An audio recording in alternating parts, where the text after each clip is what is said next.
लगभग हर घर की कहानी है कि हस्बैंड वाइफ से नहीं जमती, माता पिता से नहीं जमती, भाई भाई से नहीं जमती और पड़ोसी का क्या कहना। लेकिन मैं ये पूछूं आपसे, क्यों नहीं जमती? तो शायद इसका जवाब जिससे भी पूछोगे वो सामने वाला सच दिखेगा और अपोजिट वाला झूठा दिखेगा। मतलब बातों की सफाई के इतने भंडार हैं कि हर व्यक्ति अपने आप को ये साबित कर सकता है कि मैं सही हूँ और हर व्यक्ति ये साबित कर सकता है कि सामने वाला झूठा है। एक कहावत सुनी होगी आपने कि गेहूं की पिसाई अगर हो तो उसके साथ जो उसमें कीड़े हो वो भी पिस जाते हैं। हमारे समाज का भी यही काम है। गंदे लोगों की इतनी तादाद है कि उसमें अच्छा दिखता ही नहीं है। अच्छा भी उतना ही बुरा है जितना कि वो, बल्कि उनसे ज़्यादा बुरा है, क्योंकि जब बुरे लोग एक होकर उसे बुरा कहते हैं ना, तो सारी दुनिया की उंगली सिर्फ और सिर्फ उस पर होती है। और इस दुनिया का तो रूल ही है कि एक घर में जो भी अच्छा इंसान है उसे बिगाड़ दो बाकी बिगड़े हुए लोगों से मिलकर। और ये हमारे घर के मेंबर अपने निजी स्वार्थ के लिए ये बातें नहीं समझते कि कौन सी बातें मेरे लिए अच्छी हैं और कौन सी बातें मेरे लिए बुरी हैं। एक वक्त आता है जब उन्हें बातें समझ में आती है, तब समय निकल जाता है और तब अपने आप को बहुत अकेला समझते हैं। फिर वो ज़िंदगी में हताश निराश होकर ऐसे रहते हैं कि न वो खुद को माफ़ कर सकते हैं और न सामने वाले से माफ़ी मांग सकते हैं।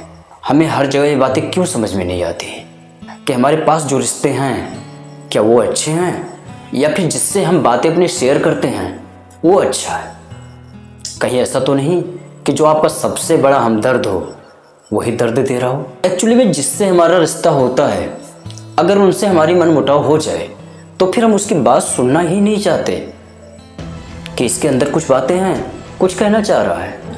या फिर एक दूसरे से जब हम बात करना बंद करते हैं तो इतनी गलत फहमियाँ उसमें आती हैं, ये हमारा मन इतना बेकार हमारे अंदर पैदा कर देता है, इतनी कल्पनाएं पैदा कर देता है कि उन कल्पनाओं के बाद हम अपने आप को अच्छा मानने लगते हैं।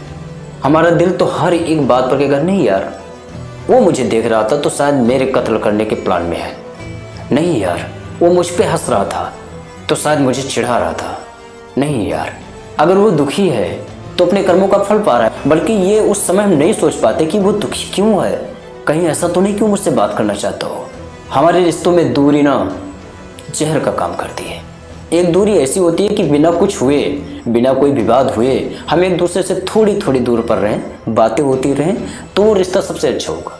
क्योंकि जब भी मिलेंगे पूरी तरह एनर्जी से मिलेंगे, पूरे प्रेम से मिलेंगे। और एक ऐसा होता है कि एक ही घर में रहकर इतनी दूरी बना लो कि लगे सदियों सदियों से कितने दूर हैं हम। हमें अच्छा और बुरा, उनकी गलती, उनकी वफादारी, ये कभी नहीं टटोलना चाहिए जो हमारे रिश्ते में आ गए। बल्कि जो उनमें कमी है उनको हम बता सकते हैं। अगर नहीं वो सुनना चाहता तो इग्नोर कर सकते हैं।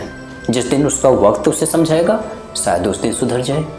क्योंकि हर कोई अच्छा हो, हर कोई बहुत सुंदर काम करता हो, ऐसा तो आप भी नहीं है। क्योंकि बुरा देखन मैं चला, बुरा न मिले कोई, खुद में झांक कर देखा तो मुझसे बुरा ना कोई। मेरी इस बात को ज़रूर सोचना। जब तक के लिए जय श्री राम।